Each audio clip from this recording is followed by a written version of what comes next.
you want to use your Microsoft Word, but you basically don't know a lot about it. Okay, at first, on top here we have the ribbon and we have the tabs here. Okay, we have the file, the home, the insert, the design layout, reference, mailing, review, view, tell me what you want to do.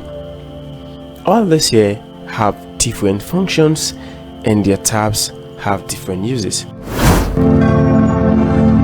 Okay, we start with home before we come here. We have the paste, cut, copy, format painter.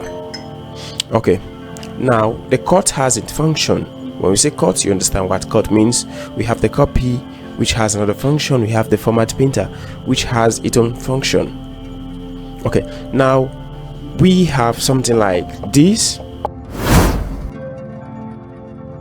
Now if we highlight it by holding the mouse on the left to this point, you see things like this. You see the cut has been activated, the copy has been activated, but if we out click, it will be deactivated. What it means if you select a word or a particular letter here, you must use one of those things. Now we've highlighted this one. If you click cut, you will not see it there again. Now let's just say V, we paste it. If you highlight it and you say copy, it will be there. Now it has been copied to clipboard. Now you click paste, paste, paste, paste, paste, paste, paste, paste, meaning what has been copied is in the clipboard. You just paste, paste, paste, paste, paste.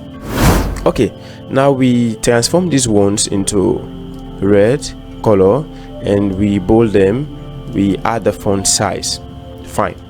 So the function of this format painter is when you highlight this and you click format painter, the cursor, this one on the screen, the cursor will appear like this. When it comes on a letter or a word, it will appear like this. So you just have to hold on the left, you drag your mouse from the start to the end. Eventually it's going to change. Now if I highlight this one, then I format painter here, then I come here, it will change to this. That's the function of a format painter.